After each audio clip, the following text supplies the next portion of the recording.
కన్యా రాశి వారు ఉత్తర నక్షత్రం 2, 3, 4 పాదాలు, హస్త నక్షత్రం 1, 2, 3, 4 పాదాల వారు, చిత్తా నక్షత్రం 1, 2 పాదాల వారు ఈ కన్యా రాశిలోకి వస్తారు.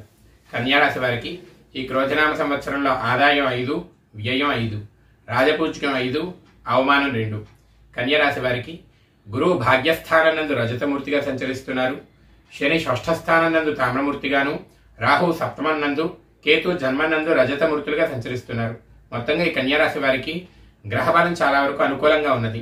రాహుకేతువులు కొంత దుష్ట స్థానంలో సంచరిస్తున్నప్పటికీ కూడా మూర్తివత్వం శుభత్వంగా ఉంది. గురు శనుల బలం సంపూర్ణంగా ఉంది. గురువు భాగ్యస్థానం నందు రజతమూర్తిగా సంచరించడం వలన విశేషమైన లాభాలు పొందుతారు. ధనధాన్యాభివృద్ధి కలుగుతుంది, గృహలాభం కలుగుతుంది, శయ్యా సౌఖ్యం కలుగుతుంది, వినోద కార్యాల్లో పాల్గొంటారు, భోజన సౌఖ్యం కలుగుతుంది, సమాజం నందు గౌరవ మర్యాదలు పెరుగుతాయి, స్త్రీ సుఖ భోగాదులు పెరుగుతాయి, ఇంటి యందు శుభకార్యాలు ఆచరిస్తారు. శని షష్ఠనందు సంచరించడం వలన ధనలాభం కలుగుతుంది, శత్రుజయం కలుగుతుంది, అప్పులు తీరుస్తారు, వాహన లాభం కలుగుతుంది, సర్వజనులకు సహాయ సహకారాలు అందించేటువంటి అవకాశం ఉంది, మొండు బకాయిలు వసూలవుతాయి, కోర్టు వ్యవహారాల్లో వీరికి అనుకూలంగా తీర్పులు వచ్చేటువంటి అవకాశం ఉంది. రాహుకేతు చెడు స్థానాల యందు సంచరించడం వలన వీరికి శరీరం నందు కొంత అనారోగ్యాలు, వాతపీడిత జీర్ణాశయ రోగాలు వచ్చేటువంటి అవకాశం ఉంది. భార్యతో తగవులు ఏర్పడడం, కుటుంబ వాతావరణం చెడిపోవడం కలుగుతుంది, ప్రశాంతత లేని జీవితం కలిగేటువంటి అవకాశం ఉంది.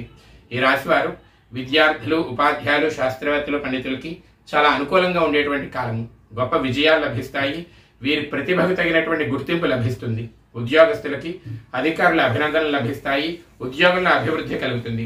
వ్యాపారస్తుబడులు అధిక మొత్తంలో తిరిగి వస్తాయి. అత్యాశకు పోయినట్టయితే మొత్తానికి పోయేటువంటి అవకాశం ఉంది కాబట్టి జాగ్రత్తగా ఆలోచించి పెట్టుబడి పెట్టినట్టయితే చక్కటి లాభాలు పొందేటువంటి అవకాశం ఉంది. రాజకీయ నాయకులకి విశేషమైన ప్రజాదరణ, గౌరవ మర్యాదలు లభిస్తాయి. ఉన్నత పదవులు లభించేటువంటి అవకాశం ఉంది. ఈ కన్యా రాశి స్త్రీ పురుషులకి వివాహాది శుభకార్యాలు కలిసి వస్తాయి.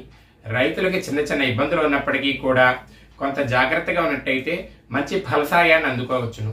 ఈ రాశి వారు రాహుకేతువుల దోష నివారణ అవడానికి ఈ రాహుకేతువులకు జపం చేసుకోవడం, మినువులు, ఉలలు దానం ఇవ్వడం, అలాగే దుర్గాదేవి యొక్క ఆరాధన చేయడం వలన సకల గ్రహ దోషాలు తొలగి సకల కార్య విజయాన్ని పొందగలుగుతారు.